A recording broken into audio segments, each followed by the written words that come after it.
दोस्तों एक एटम यानी अणु जिसको शायद आपने पहले कभी नहीं देखा होगा, वो कितना छोटा होता है, किस हद तक छोटा हो सकता है, और क्या ये अणु अपने आप में एक अल्टीमेट और ठोस पदार्थ है या फिर अणु के अंदर भी कोई दुनिया है। क्या है ये अणु और क्या है इस अणु यानी एक एटम के भीतर। अगर आप डिटेल में इसके बारे में जानना चाहते हैं तो बने रहे द नॉलेज के साथ।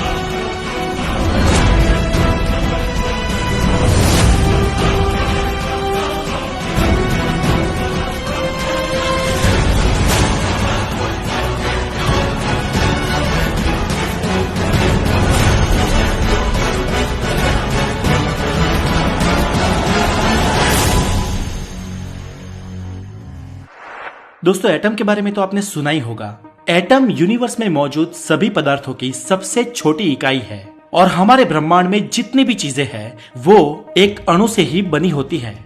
ये अणु या एटम्स तीन मुख्य पार्टिकल्स प्रोटॉन, इलेक्ट्रॉन और न्यूट्रॉन से मिलकर बने होते हैं।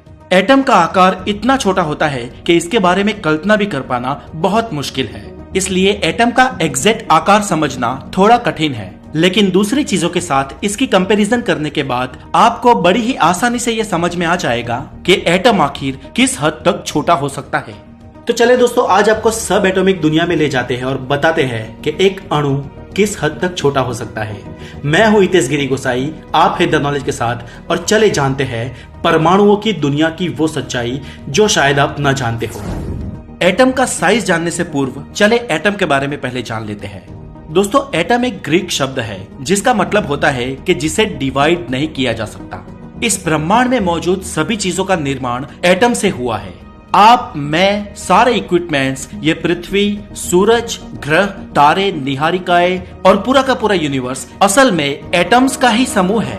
लेकिन दोस्तों पूरी दुनिया का सर्जन करने वाला एटम भी अंदर से नक्कर यानी सॉलिड नहीं होता है, बल्कि एटम के भीतर भी बहुत सारा खाली स्पेस होता है। एक एटम अपने आकार में 99.99999996% अंदर से खाली होता है।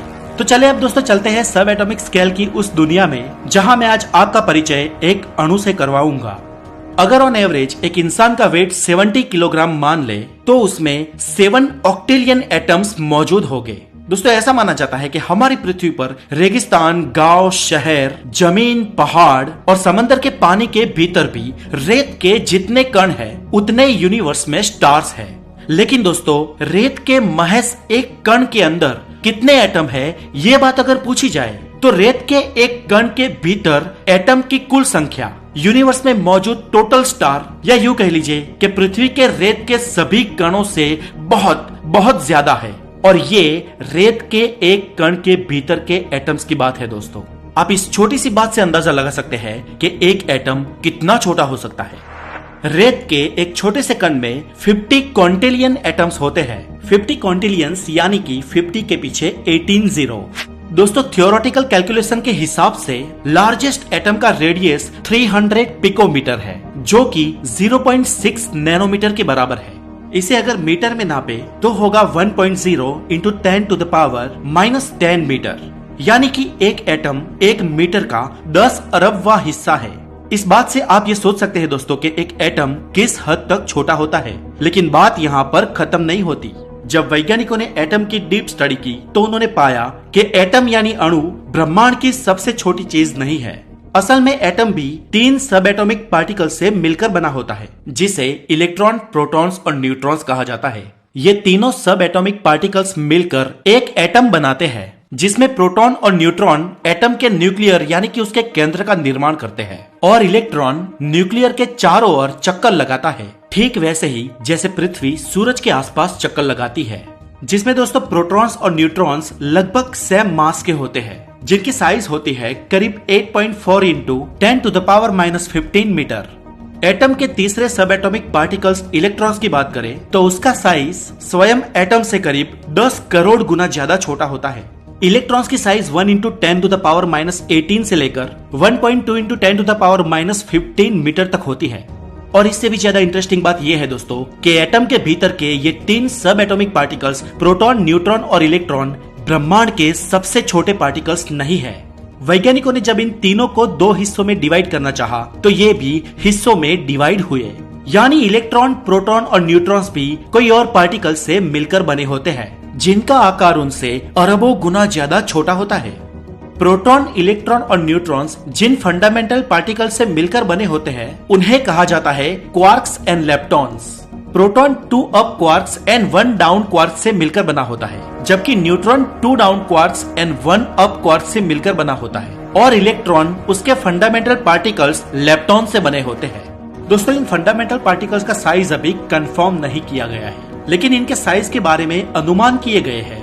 हालांकि ये अनुमान अभी थियरी तक सीमित है, इन्हें प्रूव नहीं किया गया है। फिर भी चले आज हम इनके थियोरेटिकल साइज के बारे में भी जान लेते हैं। तो सबसे पहले क्वार्क्स का साइज होता है 1 इंटू 10⁻⁻19 मीटर। प्रोटॉन और न्यूट्रॉन का निर्माण करने वाले ये क्वार्क्स एटम से खरबों गुना छोटे होते हैं, लेकिन फिर भी ये लेप्टॉन से साइज में बड़े होते हैं। Leptons size 1 into 10⁻24 metre. दोस्तों, मैटर के 12 बेसिक बिल्डिंग ब्लॉक्स में लेप्टॉन्स सबसे छोटे हैं। इनका आकार बेहद ही छोटा है। हम हमारी आम आंखों के साथ इसकी तुलना करें तो मान लीजिए कि हमारे सामने ये है ही नहीं, ये अदृश्य है, इनकी कोई मौजूदगी ही नहीं है। लेकिन भौतिकी की एक बेहद दुर्लभ और बेहद ही सूक्ष्म दुनिया में इनका अस्तित्व है। दोस्तों, आगे हमने जो डिस्कस किए वो सब एटॉमिक पार्टिकल्स प्रोटॉन, इलेक्ट्रॉन्स और न्यूट्रॉन्स और उनका निर्माण करने वाले fundamental particles quarks and leptons, ये सब फर्मियन पार्टिकल्स की कैटेगरी में आते हैं। लेकिन दोस्तों, इस मास वाली चीजों को आपस में जोड़ने के लिए प्रकृति में 4 प्रकार के मूलभूत बल भी है, जिन्हें हम 4 फोर्सेस ऑफ द नेचर कहते हैं, जो है gravitational force, electromagnetic force, strong nuclear force and weak nuclear force. और इन चारों फोर्सेस के वजूद के लिए जो पार्टिकल्स रिस्पॉन्सिबल है, उन पार्टिकल्स को कहा जाता है बोसॉन। यानी कि इन बोसॉन्स की वजह से ही नेचर के 4 फोर्सेस काम करते हैं। बोसॉन के फंडामेंटल पार्टिकल्स की बात करें तो वो है photons, gluon, Z boson, W boson और हिग्स बोसॉन। और एक और भी है ग्रेविटॉन, लेकिन ग्रेविटॉन एक थियरी है, अभी तक इसे प्रूव नहीं किया गया है। अगर हम हिग्स बोसॉन के साइज की बात करें तो इनका साइज करीब इलेक्ट्रॉन्स के बराबर ही होता है। लेकिन दोस्तों, ये सारे पार्टिकल्स यूनिवर्स के सबसे छोटे पार्टिकल्स नहीं है।